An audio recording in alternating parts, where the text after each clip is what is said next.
Hi, my name is Brooke Ferris. Hi, my name is Alyssa, and this is Scott Coker, CEO and founder of Strikeforce. So Scott, tell me how you got started and the whole idea behind it.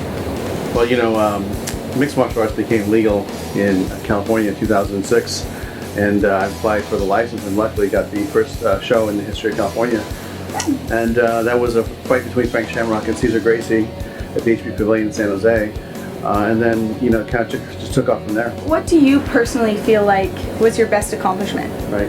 That's a good question. I think that there's a couple. One is when you think about the evolution of mixed martial arts, it's really a hybrid of all these different styles of martial arts. And traditionally in the past, it's been very fragmented. Like the karate guy didn't get along with the judo guy, the jiu-jitsu guy didn't like the kung fu guy. But I think what mixed martial arts did was it proved that you have to have all these disciplines of martial arts to become an effective mixed martial arts fighter. And I think that my contribution to that growth and to the future of mixed martial arts fighting, I think that's what I'm most proud of. Talking about the evolution of martial arts, here in Portland area, I believe, is kind of a place where martial arts started to become what it is now. Can you elaborate on that? Yeah, absolutely. I mean, if you think about the Portland area, you think about Team Quest. And the fighters that came out of Team Quest, you have Dan Henderson, who was an Olympic wrestler and has become an amazing mixed martial arts fighter, won the Pride belt, won the UFC belt, won the Strikeforce belt, and now he's going to be fighting John Jones, I believe sometime in the fall, for the UFC belt again. So, and you think of Matt Lindland, who's an icon here in this area, and then you think of Randy Couture. And now I think of Ryan Couture because Ryan fights for us as well.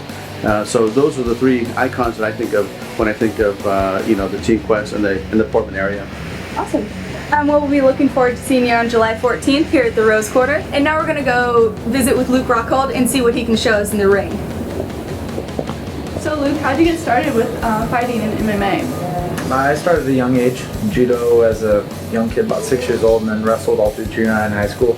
And that just led into jiu-jitsu and so on. So I've been fighting my whole life, fighting my older brothers, and now here I am getting paid for it. So it's a beautiful thing, and I wouldn't have it any other way. Do they try fighting you now? Not so much anymore. Do you have any advice for up-and-coming fighters?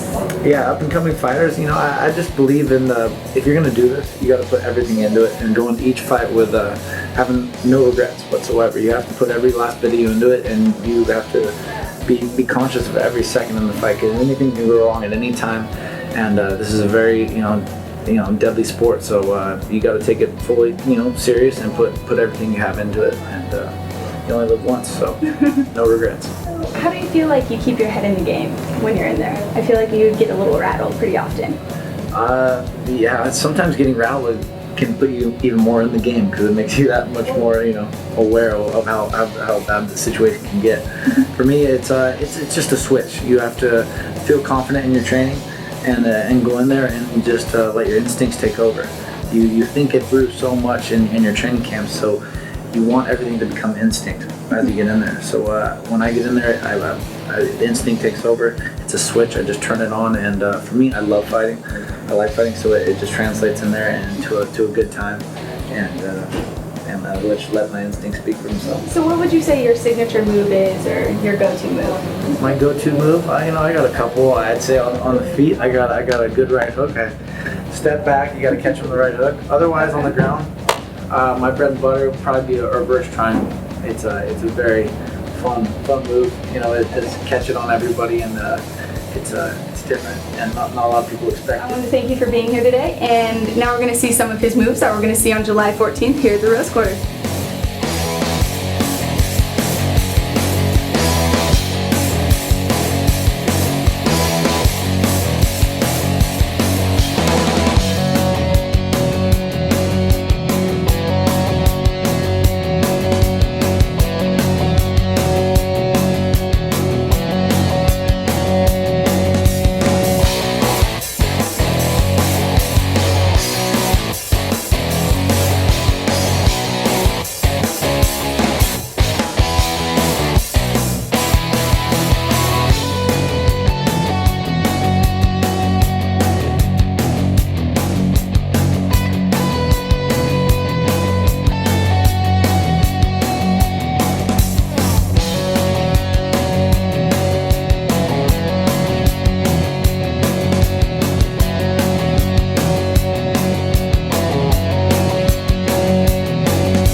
very effective and efficient. So it's reverse triangle.